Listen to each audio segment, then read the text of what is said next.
Hello students, कैसे हो आप लोग? बेटा ठीक हो? तो हम लोग कर रहे थे most important questions of chapter 9 class 10 trigonometry.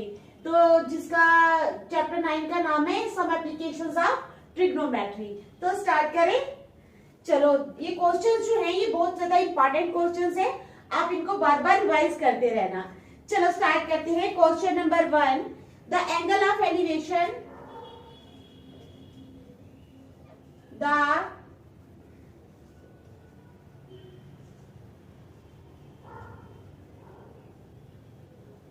the angle of elevation of the top of a tower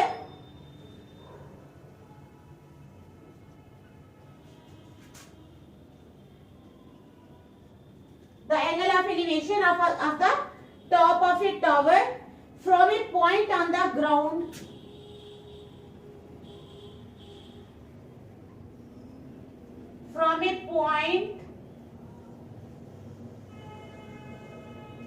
on the ground which is 30 meter away,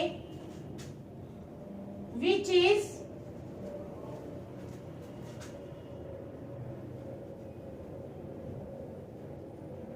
30 meter away from the foot of the tower,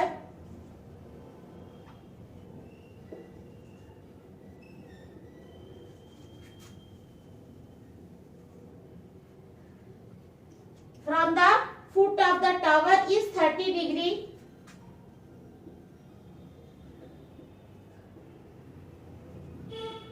Find the height of the tower.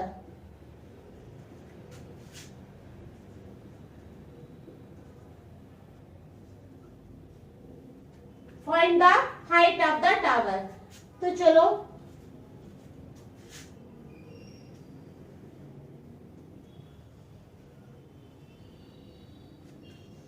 ये बना दी हमने diagram A B C.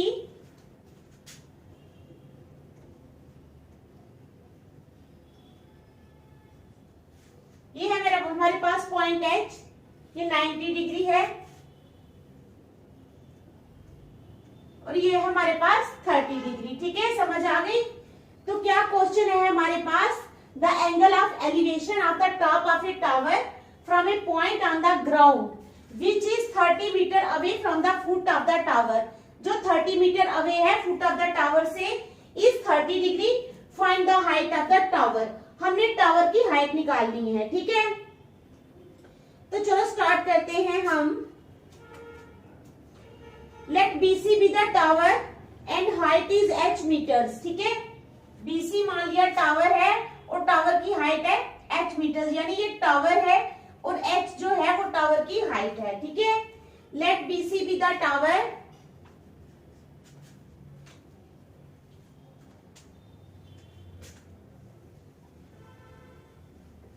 Late BC be the tower. मान लेते हैं कि BC जो है वो टावर है whose height is h metres,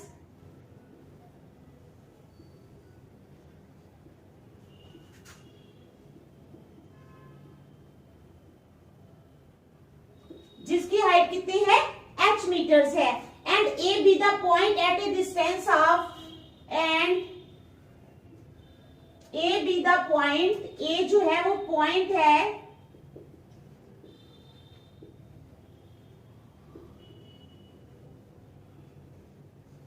eight a distance of 30 metre from the foot of the tower. 30 metre from the foot of the tower. ठीक है, समझ आ गई क्या लिखा है मैंने? Let BC be the tower. मान लेते हैं कि जो BC है ये टावर है whose height is h metre, जिसकी हाइट कितनी है h मीटर्स है। ठीक है, and A be the point at a distance of 30 metre. A जो है ये एक पॉइंट है जो कितने डिस्टेंस पे है? At a distance of 30 metre from the foot of the tower. ठीक है, समझ आ गई?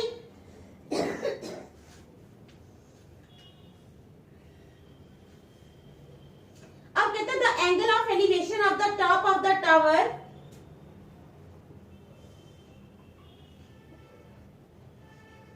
क्या है? The angle of elevation of the top of the tower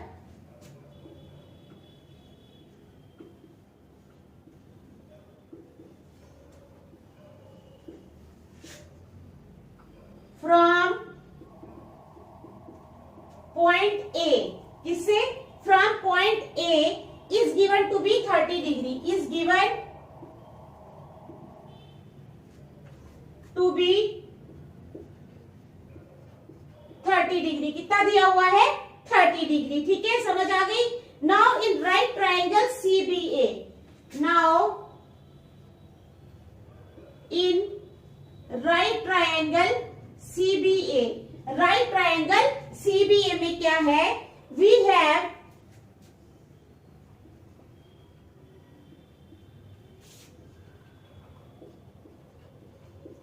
tan 30 degree, tan 30 degree is equal to BC upon AC। कितना है? BC upon AB। BC है हमारे पास H और AB है 30। AB कितना है? 30। तो ये आ गया tan 30 डिग्री आ गया हमारे पास H अपॉन 30 डिग्री। ठीक है, इट इंप्लाइज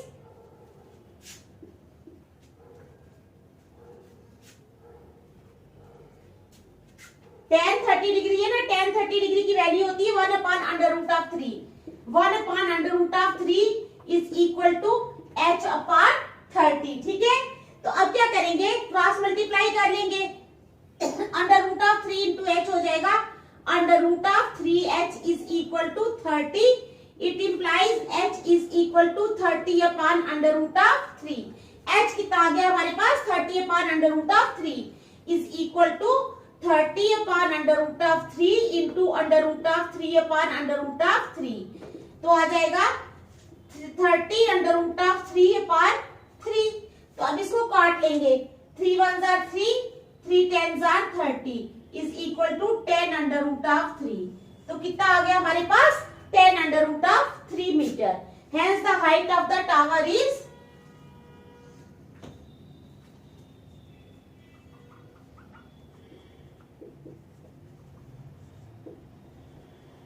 hence the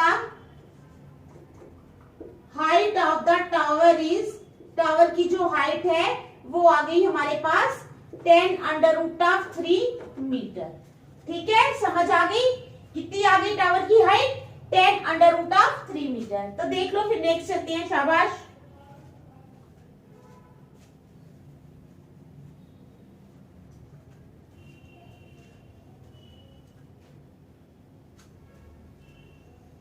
देख लिया, नेक्स्ट चले।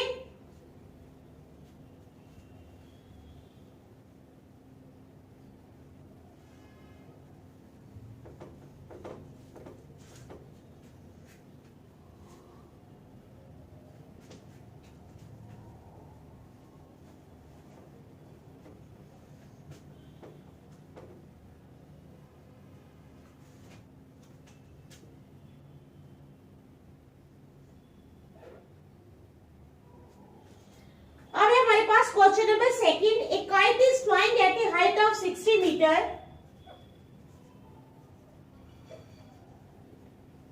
A kite is flying,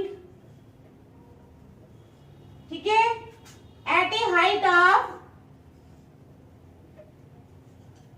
a kite is flying, a kite उड़ रही है at a height of 60 meter above the ground.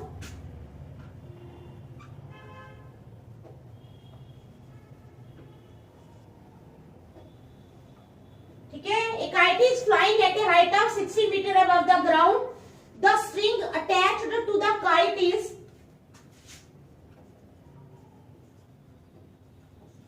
attached to the kite is temporary.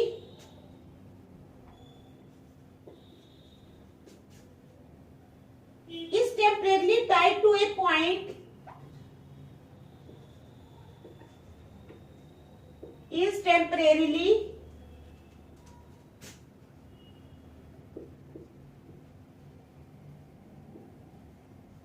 क्या है? The string, ठीक है, of the kite लिख लेते हैं। of the kite is temporarily on the ground tied to a point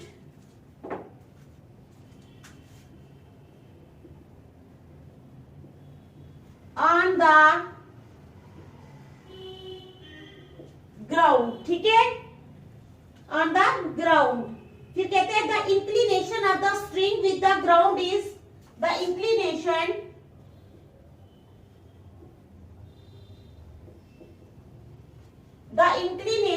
of the string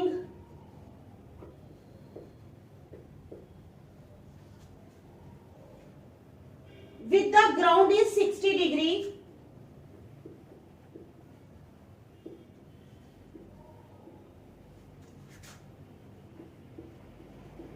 ठीक है, तो कहते हैं find the length of the string assuming that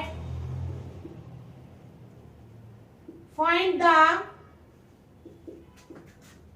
length of the string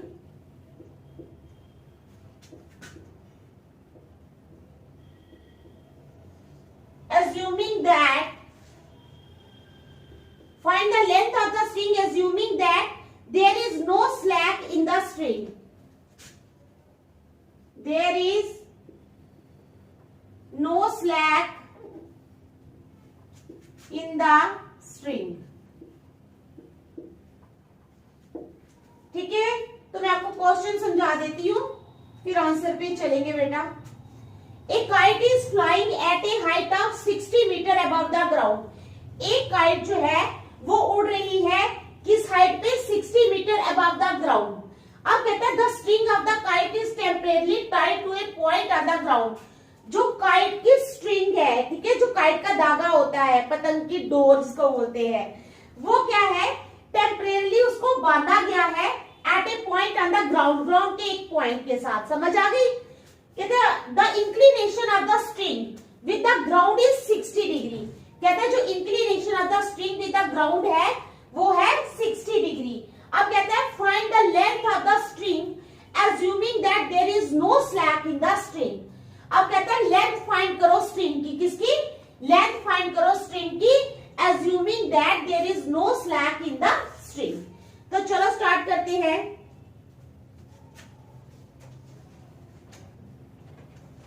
पहले मैं डायग्राम बना लूंगी, फिर मैं आपको बताती हूं.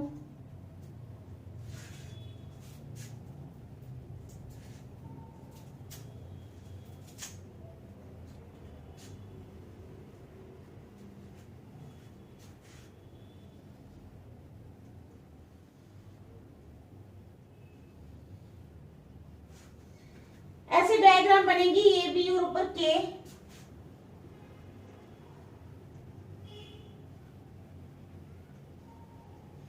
ये आ गया हमारे पास 60 मीटर और ये आ गया 60 डिग्री का एंगल. ठीक है, तो क्या है, स्टार्ट करते हैं हम. ये है x मीटर, ए के जो है ये है x मीटर. तो चलो स्टार्ट करते हैं. Let A B the horizontal ground. Let A B the horizontal ground. मान लेते हैं ए बी जो है वो horizontal ground है and K be the position of the kite and K be the position किसकी? of the kite. ठीक है, and K be the position of the kite and its height from the ground is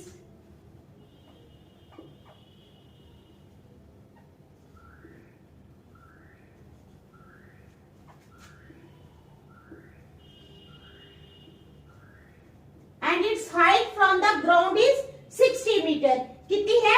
60 metre. ठीक है, समझ आ गई आपको? उसके बाद लेट हाइट ऑफ स्ट्रिंग ए के बी. ये जो स्ट्रिंग है, लेट मान लिया हमने कि ये जो इसकी स्ट्रिंग की जो लेंथ है वो x मीटर है. लेट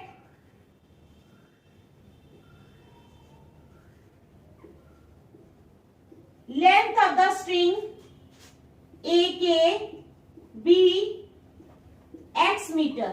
मान लेते हैं कि इसकी लेंथ कितनी है, एक्स मीटर है। अब एंगल जो के ए बी है वो है 60 degree. Angle K A B is equal to 60 degree. ठीक है, समझ आ गई यहां तक। Now in right angle triangle A B K में क्या है, we have now in right angle triangle, कौन सा, ए बी के,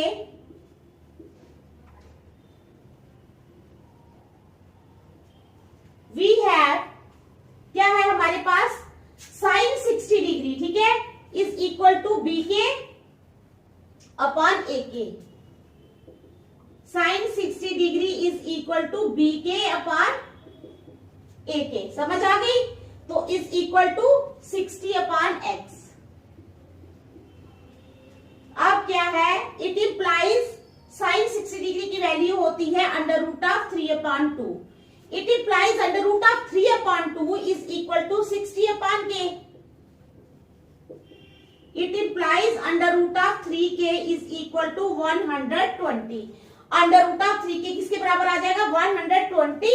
इट इंप्लाइज k जो है वो किसके बराबर आएगा, 120 upon under root of 3। It implies k is equal to 120 upon under root of 3। यहां तक समझ आ गया आपको।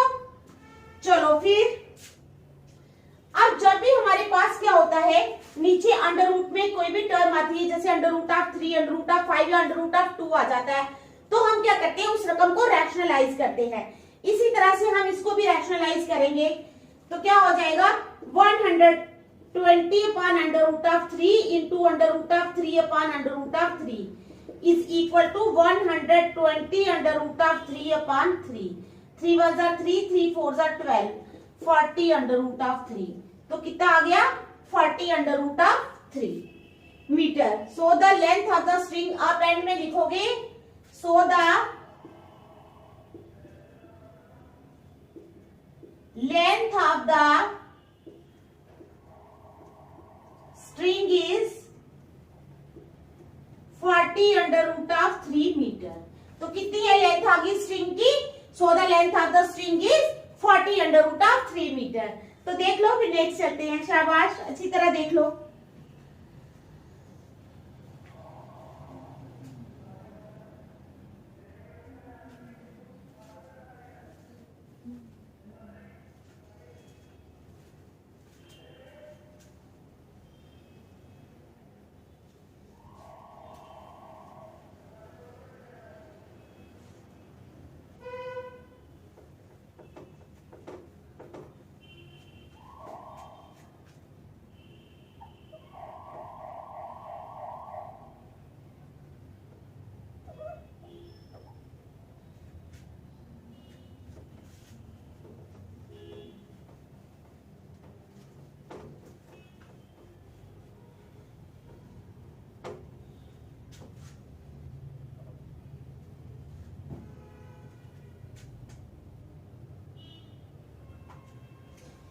चलो अब आ जाओ question number 3।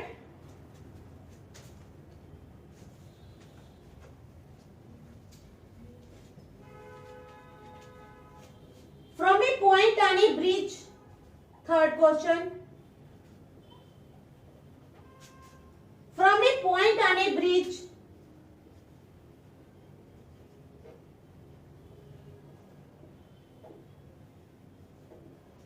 from a point on a bridge across a river,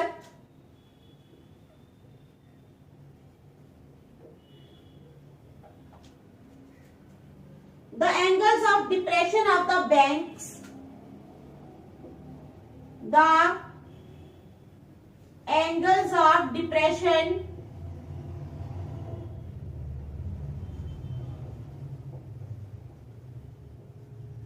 of the banks, ठीक है, on opposite sides of the river,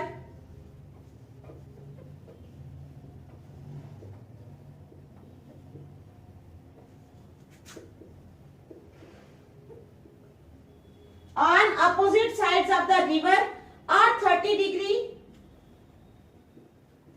and degree respectively.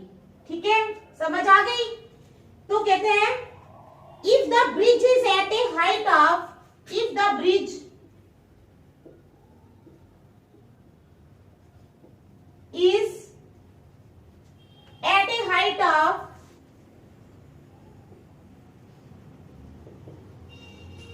if the bridge is at a height of, अगर जो bridge है वो किस height पे है, 3 metre from the banks,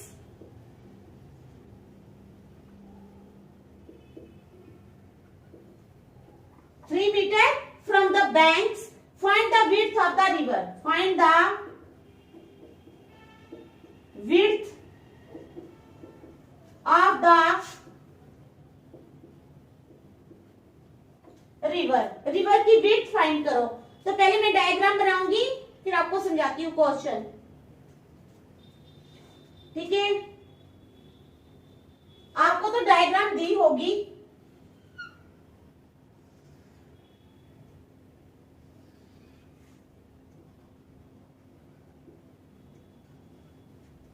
PAB,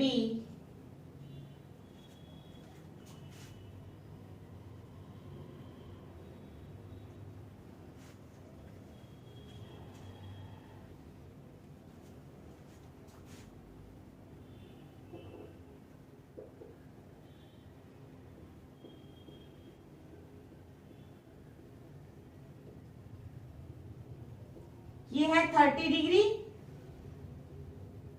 और ये है 45 डिग्री और ये है 3 metre.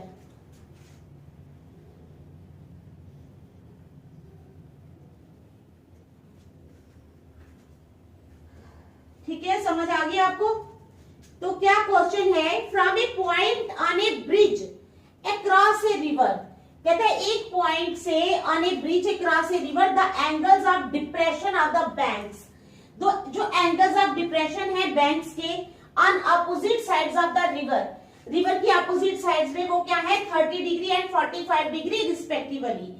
If the bridge is at a height of 3 metre, अगर ब्रिज जो है वो किस हाइट पे है 3 metre from the banks, find the width of the river, river की विड्थ फाइंड करो। ठीक है, अब क्या है A and B represent points on the bank. ठीक है, A and B represent points on the bank। ठीक है, A and B represent points on the bank on opposite sides of the river, on opposite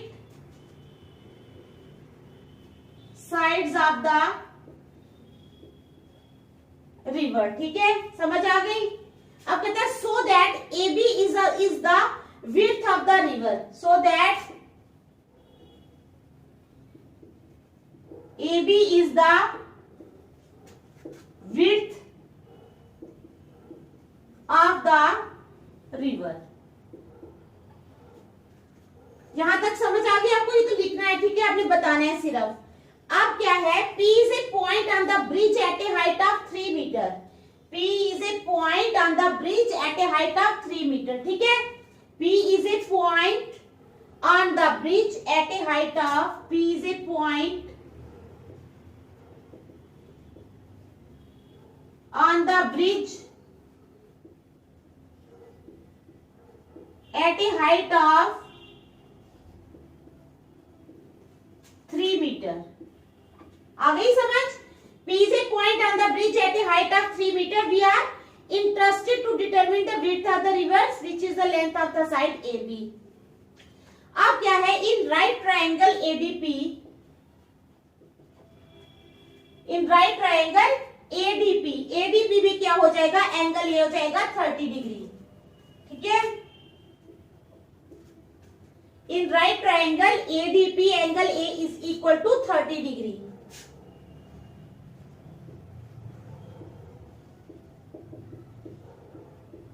angle A जो हो जाएगा वो कितना हो जाएगा 30 डिग्री। समझ आ गई। सो tan 30 degree is equal to PD. ठीक है, पीडी अपॉन एडी। PD अपॉन AD।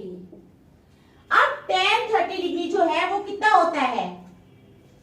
tan 30 डिग्री की वैल्यू कितनी होती है? tan 30 डिग्री की वैल्यू होती है 1 अपॉन अंडर रूट ऑफ 3। ठीक है, it implies 1 upon under root of 3 is equal to PD किसके बराबर है? 3 के। ठीक है, तो PD इज इक्वल क्या आ जाएगा? 3 upon AD। It implies AD आ जाएगा 3 अंडर रूट ऑफ 3। AD कितना आ जाएगा? 3 अंडर रूट ऑफ 3 मीटर। अब आल्सो इन राइट ट्रायंगल कौन सी? PDB। Also in right triangle PDB। PDB में क्या हो जाएगा? PDB जो राइट ट्रायंगल है उसमें क्या हो जाएगा? PD upon DP। क्या है? PD अपॉन DP जो है DB।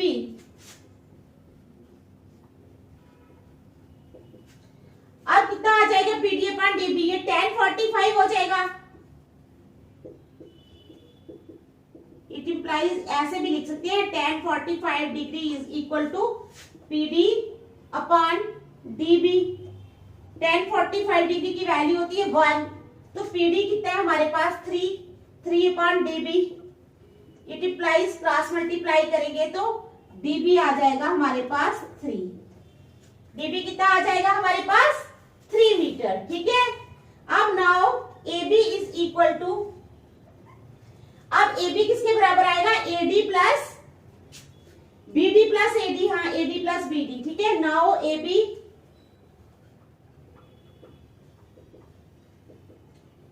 AD plus BD। ठीक है, AB किसके बराबर आया? AD plus is equal to 3 plus 3 under root of 3। 3 common ले लिया, 1 प्लस अंडर रूट ऑफ 3। ठीक है, 3 बाहर, 1 plus under root of 3 metre. अब लिखेंगे हम therefore the width of the river is, therefore the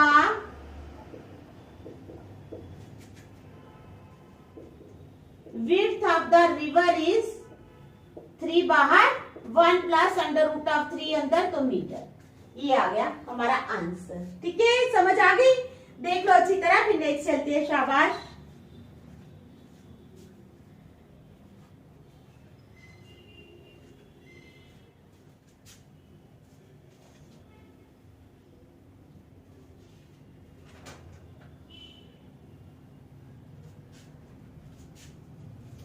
चलिए question number 4।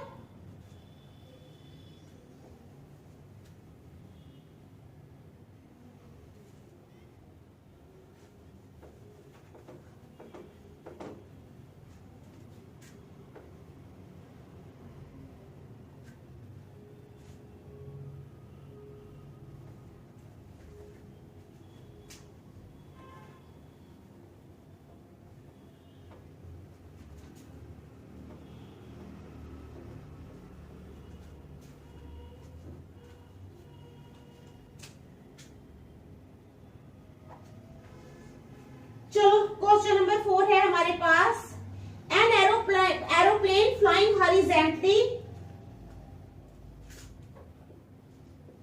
N aeroplane flying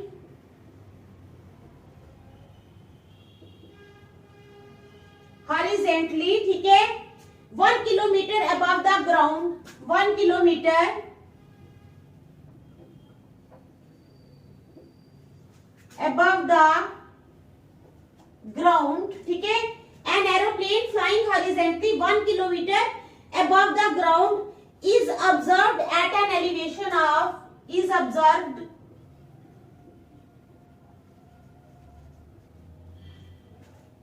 at an elevation of 60 degree।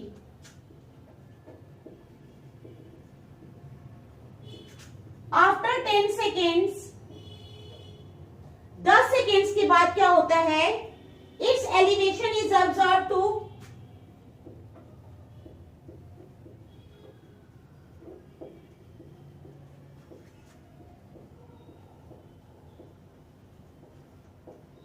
30 degree. इसकी एलिवेशन 30 डिग्री ऑब्जर्व की जाती है। Find the speed of the aeroplane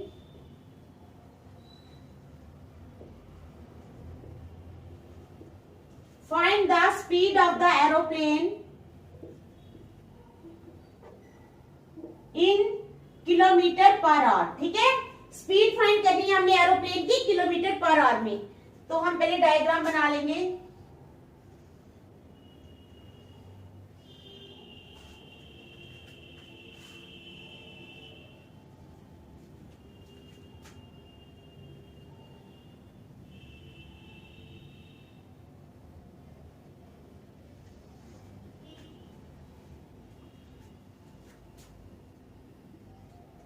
ECD, ठीक है, ये आ गया हमारे पास, ए बी ऊपर आ गया।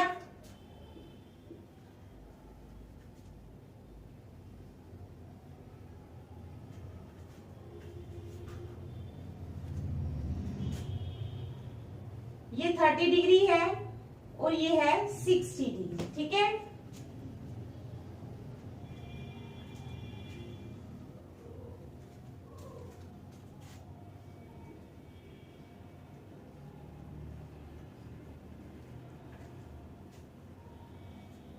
ये है 1 किलोमीटर।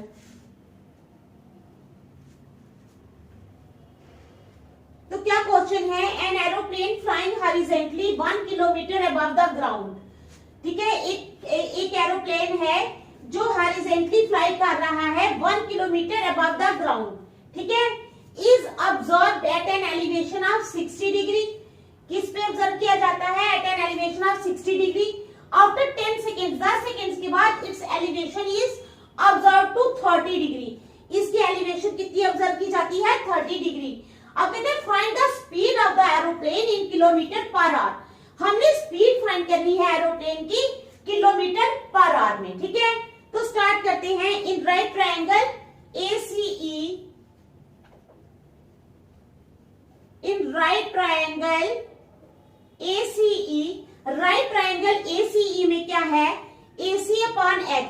क्या है, AC अपॉन x किसके बराबर है, tan 60 डिग्री। यहां हम ऐसे भी लिख सकते हैं, tan 60 degree is equal to AC upon x। ठीक है, तो tan 60 डिग्री जो है उसकी वो होता है अंडर रूट ऑफ 3। ठीक है, it implies under root of 3 is equal to AC upon x। It implies AC is equal to x under root of 3। AC किसके बराबर आ जाएगा, x अंडर रूट ऑफ 3। ठीक है, तो AC जो है वो हमारे पास है 1 है, तो इसका मतलब 1 is equal to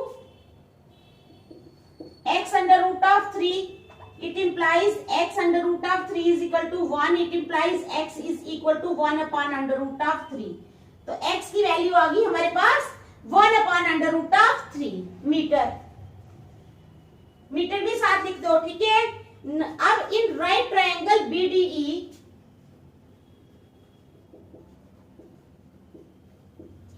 right triangle BDE में क्या है, 1 upon x plus y. 1 upon x plus y किसके बराबर है, tan 30 डिग्री। किसके बराबर है, tan 30 डिग्री।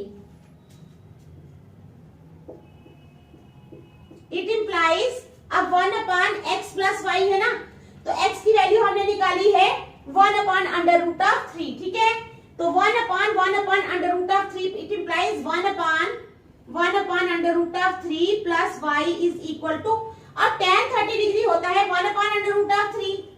ठीक है, यहां तक समझ आ गई।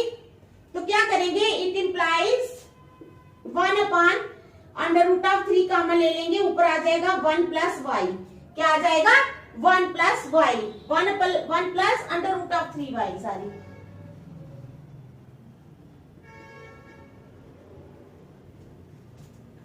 Is equal to 1 upon under root of 3। 1 into under root of 3 upon 1 plus under root of 3y is equal to 1 upon under root of 3। ठीक है, it implies under root of 3 upon 1 plus under root of 3y is equal to 1 upon under root of 3। अब क्या करेंगे, cross multiply कर लेंगे। It implies 1 plus under root of 3y is equal to under root of 3 into under root of 3 हो जाएगा 3। It implies under root of 3y is equal to 3 minus 1। It implies under root of 3y is equal to 2। It implies y is equal to 2 upon under root of 3। तो y कितना आ गया हमारे पास, 2 upon under root of 3 kilometre. अब हमने निकालना है, क्या निकालना है, स्पीड। स्पीड होता है distance upon time. Speed is equal to distance upon time. तो डिस्टेंस कितना है हमारे पास, टाइम कितना है, डिस्टेंस आ गया 2 upon under root of 3, time आ गया हमारे पास कितना 10 अपॉन 10 सेकेंड्स है ना। तो हमने इसको क्या करना है 3600 नीचे करेंगे, 2 upon under root of 3 upon 10 upon 3600 is equal to 2 upon under root of 3 into ये 0 यहां से कट जाएंगे, 360 अपॉन 1 आ जाएगा।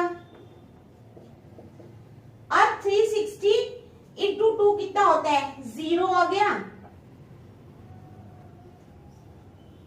720 अपॉन अंडर रूट ऑफ 3। अब इसको रेशनलाइज करेंगे तो ये आ जाएगा under root of 3 upon under root of 3 is equal to 720 under root of 3 upon 3 is equal to 3 1 are 3, 3 2 are 6, 3 4 are 12, 0 is equal to 240 under root of 3 metre. कितना आ गया, 240 under root of 3 kilometre per our.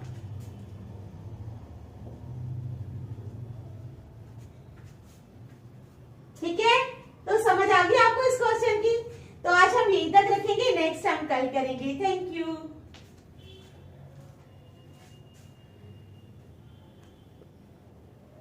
देख लो आप अच्छी तरह, सारे questions आपको आने चाहिए, ठीक है।